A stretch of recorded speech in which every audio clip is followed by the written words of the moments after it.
Welcome to Living Outside the Matrix. My name is Nigel Howett, I'm your host, and today we're going to look at the Matrix. What is it? What's it all about? What does the word Matrix mean? What are its definitions?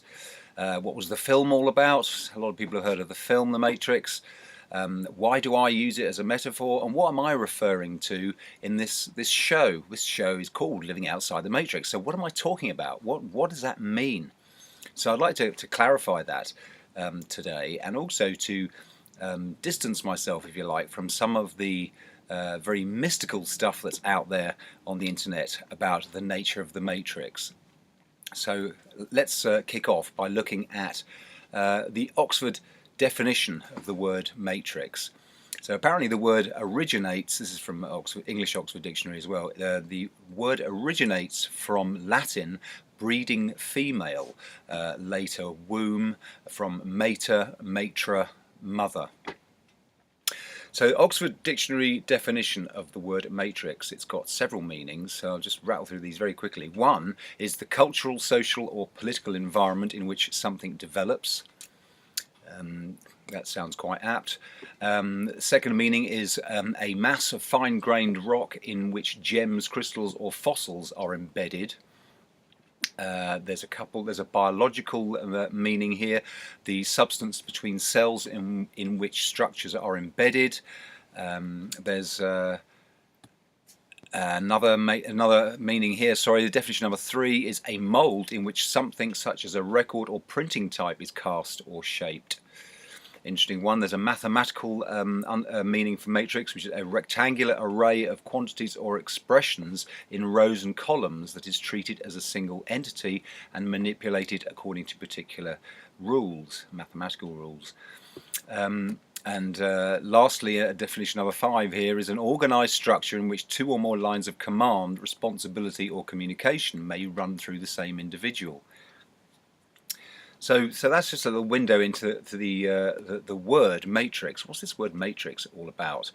There's a film, 1999 Wachowski brothers film or trilogy, The Matrix, which is what a lot of people are familiar with. It's a great flick. I recommend seeing it. It's a sci-fi film set in a dystopian future, and the majority of humanity in this story are asleep in some computer-generated dream world, while their actual bodies are harvested for heat and electrical energy. So the humanity, they're being completely exploited, completely asleep, and the reality is this computer-generated virtual experience that they're all having while their bodies are being managed by the machines. And there's this lead character, Neo, in the film, who seeks to bust out, and he joins a bunch of other people who've already broken out of the Matrix within the film. The Matrix, this computer-generated reality, and he hooks up with this guy Morpheus. And this is a very significant theme within the film. Morpheus tells him a little bit about the way things really are and piques his curiosity. But then he's shown this choice, and it's the red pill or the blue pill choice. You know, the classic: do you want to know or do you not want to know? So I'll come back to that in a moment. But briefly, that is a kind of a synopsis of the film. Also, the film, I should say, also paints a very bleak picture of reality outside of this computer-generated illusion. So that's the main nuts and bolts of the film. I don't subscribe to the fact that we're living in a computer-generated virtual reality. Some people out there do. So I must stress that I use the term the Matrix, or I borrowed the story from the film and use that as a metaphor, because it's very illuminating when we compare that with how the vast majority of human beings live their lives with little understanding of the greater context of their existence. They tend to sort of go along in relative tunnel vision, acting out their lives within quite closely circumscribed boxes. And the idea of the Matrix, to me, is this great big cultural download. It is the collective cultural download into our subconsciousness of all sorts of generalizations and slogans and unwarranted conclusions and beliefs and assumptions and all of these things that we hear from our culture that surrounds us, we absorb into this generalized culture that we're a part of. And that's really where I make the analogy of the Matrix. So the real world Matrix, if you like, in reality, what I'm referring to, what I call the Matrix, is this general philosophy, this cultural download. In the film, they're talking about a computer-generated reality, and of course, in actuality, there is no Matrix. It doesn't exist. So some people out there think that we do live in a virtual reality game. I'm certainly not one of those. I think we live in an objective reality, as in it's an objective absolute, and our consciousness is completely separate from it and has no direct control over it. Okay, you can move things around, you can refashion matter, and we can control our experience of reality. There's an awful lot we can control about our own psychology and our own philosophy and our own mindset and mode of operation. The way we deal things, the way we live our lives is totally generated from our own personal philosophy.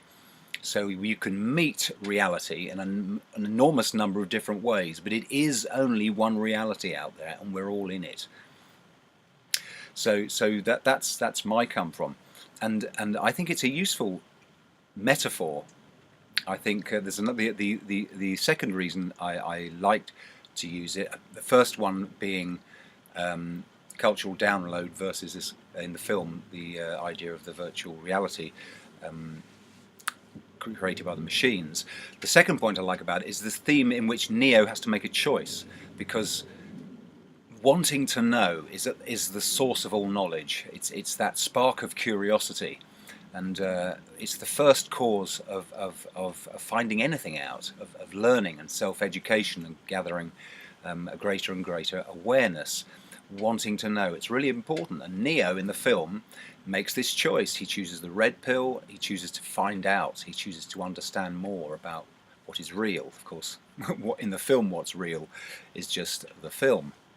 But back in the real world, it's really important to appreciate that a wanting to know is really your own self-starter on the road to increasing your knowledge, becoming more aware, learning, growing, developing, gaining more wisdom and efficacy through our years. That's what a thriving life is all about, continuous process of self-education.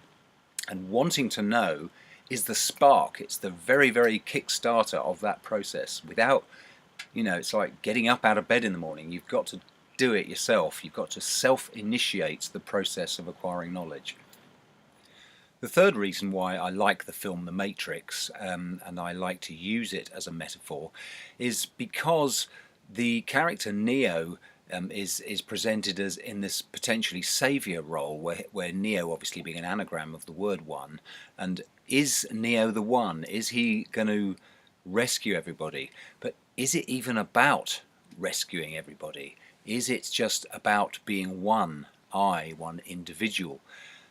I think that there's a lot to be said for individualism over and above collectivism. So this is something that appeals to me in the film, and it does reflect in reality the need to develop ourselves as individuals and indeed find our power as individuals. There's no such thing as a collective mind, So that's another theme that I really like. I've been asked, why is this show called Living Outside the Matrix? And you could say living outside of the mainstream, because over the years, while I've been looking into topics, for my own personal interest, my own personal search for truth, how I should parent my children, whether or not I should vaccinate them, send them to school, these sorts of issues, the more I looked into, even looking at false flag terrorism things many years ago, the more I've delved, the more I've looked, the more untruth I've found. And I've come to see that the mainstream is usually wrong. It's usually giving us a duff steer at the very best knocking us off course, usually steering us right away from thriving, right away from achieving our values of optimal health and peace and freedom and well-being. So that's why I like the theme of outside the matrix. It's outside of this mainstream cultural download philosophy, and it's in a world of independent thinking, in a world of reevaluating, questioning, judging, and trying to make things better by getting very much to the roots of the issue, getting very to foundational issues, and this mainstream culture, this matrix, as I refer to it, does require some a lot of questioning of the fundamental assumptions that I've mentioned within it. So I hope this helps. I hope it helps shed some light on the philosophical come from of this show, and my sort of mission, if you like, to not only to spread different areas of important information, but to also encourage the method of thinking and the philosophy, the study of philosophy as our mental operating system. Thank you very much for listening. Why not visit the website, lawfulrebel.com. There's loads more there on living outside the matrix and how to thrive. Do also hope you'll join me again, but until then, live the life you love.